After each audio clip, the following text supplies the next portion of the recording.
A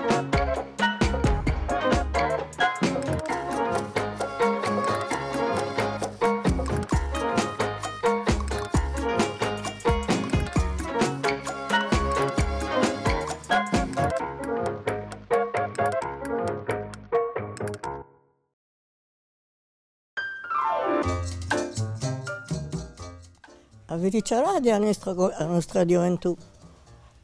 Era in un quartiere che si chiamava Vazzina. Erano numerosi, erano 120 nel quartiere. C'era una famiglia numerosa che era ricca di tedi. Noi erano 3, e chi ne ha 5 e chi ne ha 4. E la nostra gioventù si è ben passata. Tutti uniti, spartiamo.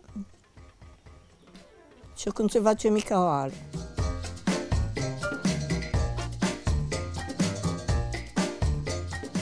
Sono andata a scuola anziché 14 anni, eravamo in tempo di guerra, e mio babbo non mi ha conosciuto quando stavo a scuola a ghiaccio.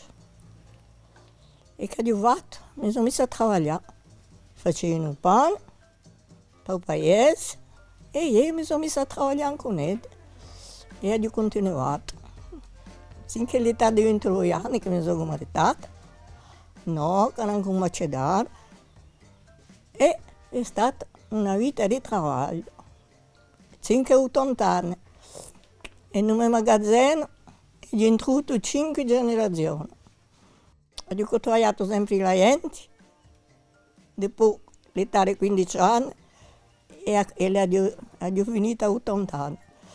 Allora per me sono state tutte verdi perché c'erano tutti i nostri vecchi che regretto assai e che ci hanno imparato assai cose. Mica come ora che si vedono in traverso di cose l'una e dell'altra.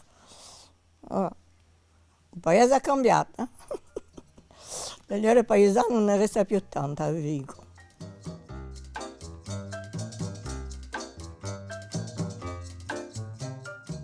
Non abbiamo mica nella nostra casa, non abbiamo mica le comunità che ci sono oggi.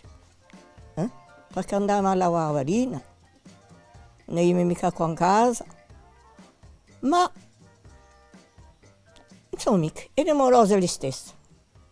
Nel paese c'erano i vesti, che non ci sono più a Valle, e c'era un mondo.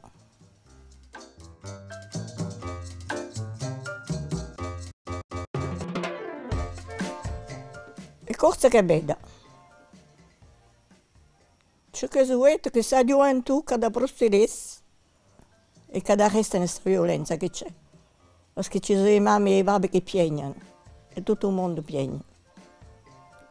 E non è mica a Corsica questo. A Corsica e altrimenti.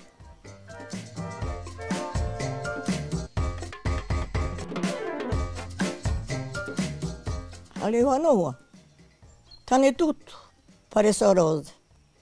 Ciò che non abbiamo mica noi, e erano rose. E a da ora arriva a Corsica, che tutto si arragna e che non tagliamo la pace. E se disentono, se mi mica noi a ora la nostra Corsica l'abbiamo arrivata anche a Francia, mica a Corsica.